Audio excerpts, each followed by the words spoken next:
जन विश्वास अभियान के तहत नवागत कलेक्टर अजय कटेसरिया गुरुवार को आलोट पहुंचे। यहां उन्होंने क्षेत्र के विकास को लेकर बड़ी घोषणा करते हुए कहा कि आलोट में उद्योग और पर्यटन को प्राथमिकता के आधार पर बढ़ावा दिया जाएगा। पत्रकारों से चर्चा के दौरान उन्होंने बताया कि हाईवे के पास करीब 32 हेक्टेयर जमीन उद्योगों के लिए आवंटित की गई है। हाईवे से बेहतर कनेक्टिविटी मिलने के कारण यहाँ निवेश को बढ़ावा मिलने और स्थानीय युवाओं के लिए रोजगार के नए अवसर पैदा होने की उम्मीद है। कलेक्टर ने कहा कि आलोट क्षेत्र की ऐतिहासिक और प्रकृति जगहों को पर्यटन के नक्शे पर लाने की दिशा में भी काम किया जाएगा। इसके साथ ही राजस्व प्रकरणों के त्वरित निराकरण और स्कूलों में शैक्षणिक गुणवत्ता सुधार पर विशेष फोकस रहेगा। और उन्होंने क्या कुछ कहा, आप सुनिए। भौगोलिक स्थिति से हाँ आलोट आज से 90 किलोमीटर दूरी पर है और यहाँ पर पर्यटन की स्थिति बहुत अच्छी है। चंबल सिपावरा का संगम स्थल है। 23 लाख का प्रोजेक्ट यहाँ पर बना है। उसके लिए भी आप भविष्य की मैं बोल रहा हूँ, ठीक है। आज जो आलोट में माननीय मुख्यमंत्री जी द्वारा प्रारंभ किए गए जन विश्वास कार्यक्रम का कार्यक्रम था और उसमें हमने सीधे जनता से संवाद किया और हमने सीधे जनता से संवाद करके इस बात को समझा कि क्षेत्र में क्या आकांक्षाएं हैं और लोग क्या चाहते हैं। मुझे बहुत अच्छा लगा इस बात को देख के कि लोगों में यहाँ आगे बढ़ने की काफ़ी चाहत देखने में आई। लोग इंडस्ट्री चाहते हैं और चाहते हैं कि इंडस्ट्रियल एरिया आलोट में और हाईवे के पास आलोट विधानसभा या फिर हम कह सकते हैं कि ताल के पास भी डेवलप हो।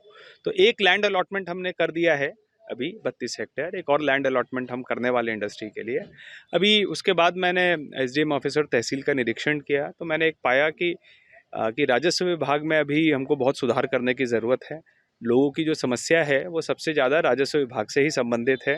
तो सभी प्रकार के प्रकरणों का समय पे निराकरण हो और लोगों को भटकना नहीं पड़े, उसके लिए जो भी प्रयास बन सकेगा शासन की गाइडलाइन के अनुसार वो हमको करना है।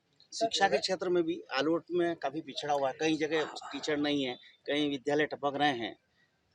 इस पे आपने बताया है और ये समस्या मैं समझने का प्रयास करूंगा। और अभी मैंने शिक्षा विभाग के मेरे को 3-4 दिन ही हुए मैं ज्वाइन किए हुए, मैंने समीक्षा नहीं ली है।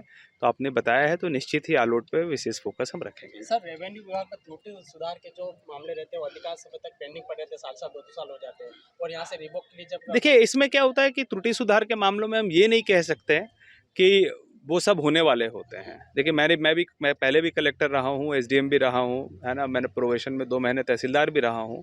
कि अब कोई व्यक्ति अगर अचानक से हमको आके बताता है कि 1981 में त्रुटि हो गई थी तो पहले हमको ये देखना पड़ता है कि भाई 46 साल तक वो त्रुटि संज्ञान में कैसे नहीं आई।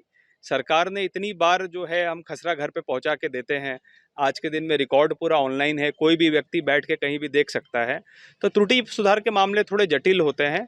तो वो मतलब दोनों ही बातें हैं कि ठीक है वो पेंडिंग नहीं रहने चाहिए, पर हम ये भी नहीं कह सकते हैं कि सभी का पॉजिटिव निराकरण होगा और हम ये भी नहीं कह सकते इसका बहुत हड़बड़ी में निराकरण होगा। लेकिन सर यहाँ से जो प्रतिवेदन जाते हैं वो कलेक्टर कार्यालय में लंबित पड़े रहते हैं सर।